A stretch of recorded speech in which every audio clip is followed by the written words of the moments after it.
अनेक कोरडवाहू शेतकरी शेती परवडत नाहीत म्हणून वेगवेगळे मार्ग स्वीकारताना दिसतात। अशा शेतकऱ्यांनी शेतीला पूरक म्हणून शेळी पालनाचा व्यवसाय केला तर त्यांना चांगला फायदा मिळू शकेल असा विश्वास वाशिमच्या डॉक्टर ज्ञानेश्वर सदर यांना वाटतोय। यासाठी डॉक्टर सदर यांनी शेतकऱ्यांची कंपनी तयार करून करार पद्धतीने शेळी पालन व्यवसाय सुरू केलाय।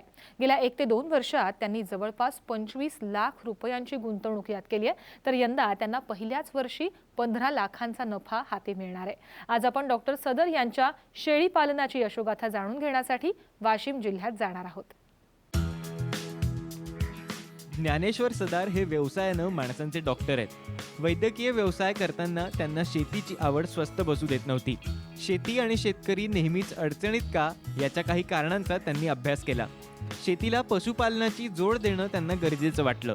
मागच्या काही वर्षापासून आमच्या जिल्ह्यामध्ये पीक व्यवस्थित होत नाही आणि मी आमच्या जिल्ह्यांचा अभ्यास केला आणि मी एक डॉक्टर पेशाचा असून मी अभ्यास करून ठरवलं की शेतकऱ्यासाठी आपल्याला काहीतरी करायचं आहे। म्हणून मी मागच्या काही वर्षापासून 2-3 वर्षापासून एक ॲग्रोवन डेली वाचत आहे, साम टीव्हीच्या न्यूज वाचत आहे आणि कोकण, पश्चिम महाराष्ट्र, मराठवाडा, पश्चिम महाराष्ट्र वगैरे या ठिकाणी जवळपास 200-300 शेतकऱ्यांना भेट देऊन बघितलं की आपण मी एक मूळ शेतकरी आहे आणि शेतकऱ्याचा मुलगा आहे म्हणून एक आपण मागच्या काही वर्षापासून याचा अभ्यास केला आणि मागच्या नोव्हेंबरपासून बळीराजा ग्रीन इंडस्ट्री नावानं आपण एक रजिस्ट्रेशन करून कंपनी तयार केली आणि नेतनशाह गावामध्ये याचं पहिलं ओपनिंग झालं मागच्या नोव्हेंबरला। तेव्हापासून आम्ही करार पद्धतीने बंदिस्त शेळीपालन, कुक्कुटपालन आणि गांडूळ प्रकल्प याच्यावर काम करत आहे। शेळीपालन सुरू करण्यापूर्वी डॉक्टरांनी त्यातील बारकाव्यांचा अभ्यास केला। त्यानंतर शेतकऱ्यांसोबत भागीदारीमध्ये हा व्यवसाय करायचं ठरवलं। यामुळे शेतकऱ्यांना भांडवली आधार मिळाला आणि डॉक्टरांना प्रत्यक्षात काम करण्यासाठी साथीदार मिळाले। या भागामध्ये फिरलो आणि बघितलं की शेतकऱ्यांकडे आज पैसा नाही, तर मग त्यासाठी आपण एक शेतकऱ्यांना एक पार्टनरशिप करून त्यांचं शेत, त्यांचं माणसं त्याच्यामध्ये इन्व्हेस्टमेंट आणि प्रॉफिट 50-50 ठेवून आपण हे काम करत आहे। आज आमच्याकडे मागच्या वर्षी आम्ही 150 बकऱ्या घेतल्या, तर त्याच्या 300-350 लहान मोठे आहेत आणि एक चांगल्या प्रकारे हे काम चालू होत आहे आणि चालत आहे। आणि ठरवलं की आपण दोघं-तिघे मिळून जर सोबत आलो तर आपण नक्कीच या शेतामध्ये चांगला गोट फार्म, एक चांगला आपल्याला शेतकऱ्यांसाठी एक उत्पन्न साधन आपण तयार करू शकतो। आणि आम्ही याचा विचार करून या ठिकाणी 5 लाख रुपयाचं शेड उभं केलं 40 बाय 60चं आणि त्यामध्ये जवळ 17 ते 18 लाख रुपयाच्या आम्ही अलग अलग जातीच्या शेळ्या घेतल्या। त्याच्यामध्ये शिरोवी आहेत, उस्मानाबादी आहेत, गावरानी आहेत आणि आफ्रिकन बोर आहेत, जमनापुरी पण आहेत। अशा अलग अलग प्रकारे आम्ही 150 बकऱ्या घेतल्या आणि आज आमच्याकडे 10 महिन्यामध्ये जवळपास 322 नग, त्याच्यामधले 170 नग मेल आहेत म्हणजे गोट आहेत, तर ते येणाऱ्या नोव्हेंबरमध्ये 2-3 महिन्यामध्ये आम्हाला विक्रीसाठी मिळतील। यामधून आम्हाला जवळपास 7.5 ते 8 लाख रुपये, दोघांमध्ये 15 लाख रुपये प्रॉफिट या एका वर्षामध्ये होईल आणि त्याचा खर्च मायनस करून 5 ते 6 लाख रुपये प्रत्येकी असे मिळतील। यासाठी आम्ही डॉक्टर सदर यांनी रिसोड तालुक्यात नेतंगा गावी विजय बाजड यांच्या शेतात 40 बाय 50चं शेड तयार केलंय। गेल्या वर्षी आफ्रिकन बोर, उस्मानाबादी, जमनापारी, सिरोही तसंच स्थानिक वाणांच्या मिळून 150 शेळ्यांची खरेदी केली, गोठ्याची उभारणी केली। यासाठी त्यांना जवळपास 25 लाख रुपयांचा खर्च आलाय। अलग अलग मी जवळपास 10 ते 12 ट्रेनिंग घेतले मागच्या 2 वर्षामध्ये आणि जवळपास पश्चिम महाराष्ट्रातील 100 ते 125 गोट फार्मला जे 5-10 वर्षापासून सक्सेसफुल आहेत त्यांना आम्ही भेट दिली आणि त्यांच्याकडून मार्गदर्शन घेतलं आणि या ठिकाणी आम्ही जवळपास 200, 250, 300 बकऱ्या या येणाऱ्या वर्षामध्ये करणार आहे। आणि या भागामध्ये असंच अजूनही काही ठिकाणी लोकांनी बकऱ्या घेऊन छोटे मोठे त्यांच्या हिशोबाने करून गोट फार्म चालू केले। यासोबतच आम्ही या बकऱ्याचे लेंडीपासून आम्ही गांडूळ खत तयार करून आमच्याच शेतामध्ये चारतो। गेल्या वर्षभरात त्यांनी 150 शेळ्यांपासून 322 शेळ्यांपर्यंत उत्पादनात वाढ मिळवली आहे। लवकरच या शेळ्यांची संख्या जवळपास 450 वर जाणार आहे। विशेष म्हणजे शेळ्यांच्या आरोग्यावर आणि वैद्यकीय उपचारावर भर दिल्यानं शेळ्या दगावण्याला मोठा आळा बसलाय। माझ्याकडे जे आहे वॅक्सिनेशन म्हणजे आजार पडू नये म्हणून त्याचं काम मी करतो। बाकीचं मॅनेजमेंटचं काम आहे आमचे विजय मामा इथं 24 घंटे थांबून त्यांचा मुलगा योगेश, मामी आणि सगळे कामगार लोक आतोरात मेहनत घेतात आणि एक आपलं बाळ म्हणून त्या पिल्ल्याकडे पाहतात। या ठिकाणी खूप कमी म्हणजे एक -2 किंवा 3% पर्यंत आम्ही त्याचा डेट रेशिओ आणला. फक्त आमचे 2-4 पिल्ले समजा मेले या एवढ्या ह्याच्यात. बाकी ठिकाणीच्या बघितल्यापेक्षा आमच्या इथं एक चांगलं संगोपन आणि चांगलं काम होत आहे.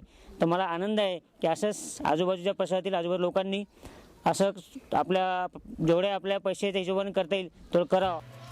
एका शेळीला दिवसभरात 3 ते 4 किलो सुका चारा आणि 1 किलो ओला चारा दिला जातो. तर सोयाबीन, गहू, मका यांचा खुराक प्रत्येकी 200 ग्राम दिला जातो. शेळ्यांवर येणाऱ्या रोगांसाठी रोगप्रतिबंधक लसी दिल्या जातात. यासाठी दर महिना 40,000 रुपये खर्च येतो.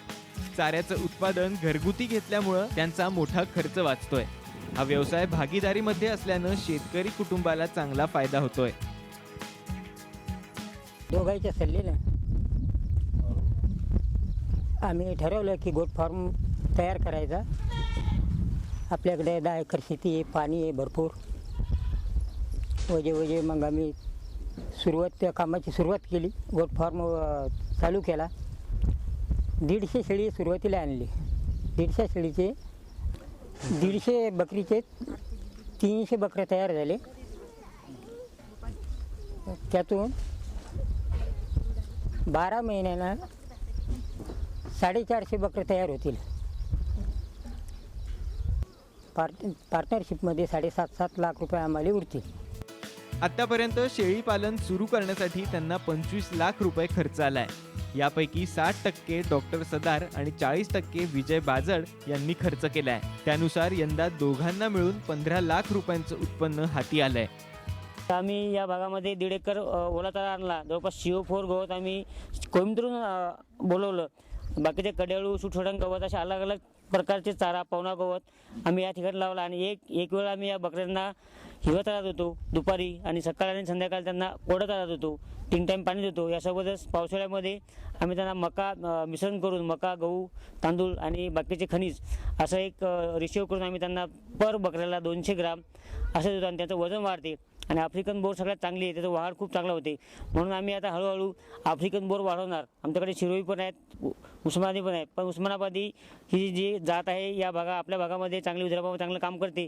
आणि त्याला कमीत कमी रोगराई आहे. आणि मागच्या 10 महिन्यामध्ये कुठलीही बकरी अशी नाही की बाबा ती रोगाने गेली म्हणून. त्यासाठी आम्ही 100% लसीकरण पहिले करतो. लसीकरण केल्यानंतर आपल्याला 90% जे आजार आहेत ते आपले येत नाहीत.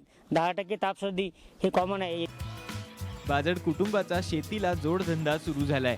विशेष म्हणजे शेतीला लेंडी खताची मोठी सोय झाली आहे. याचा दुहेरी फायदा झालाय. आमच्याकडे 10 एकर शेती आहे. शेतीत कितीही कष्ट केले तरी शेतीत काही मिळू शकत नव्हतं. त्याच्यामुळे आम्ही शेळी पालन व्यवसाय चालू केलेला आहे. त्याच्यापासून आम्हाला लेंडी खत मिळालेलं आहे. ते लेंडी खत आम्ही शेताला वापरते. त्याच्यामुळे आम्हाला रासायनिक खत टाकायचं काम नाही. शेळी पालनापासून चांगलाच फायदा होणार आहे. शेळीपालन व्यवसायामुळे मजुरांना वर्षभर रोजगारही मिळालाय. त्याचा चांगला फायदा होत असल्याचं मजुरांचं म्हणणं आहे.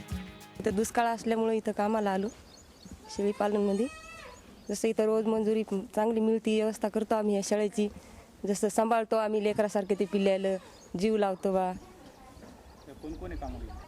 माझे पती मी हे काम करत असतो आम्ही शेळीचं. जसं इथं चांगली आता मंजुरी हे मिळते आम्हाला. जसं शाळेची बी आम्ही चांगली सोय घेतो. निसर्गाच्या लहरीपणामुळे कोरडवाहू शेती करणारे शेतकरी हैराण झालेत. सततच्या नापिकीमुळे कर्जाचा डोंगर वाहून राज्यात शेतकरी आत्महत्या सुरूच आहेत. अशावेळी डॉक्टर सदार यांच्याप्रमाणे समाजातल्या धनवान आणि गुणवान लोकांनी शेतकऱ्यांसोबत एकत्र काम करणं गरजेचं आहे, जेणेकरून आर्थिक भांडवलास श्रमांची साथ मिळेल आणि ग्रामीण भागातलं अर्थकारण गती घेईल. गजानन भोयर, साम TV, वाशिम.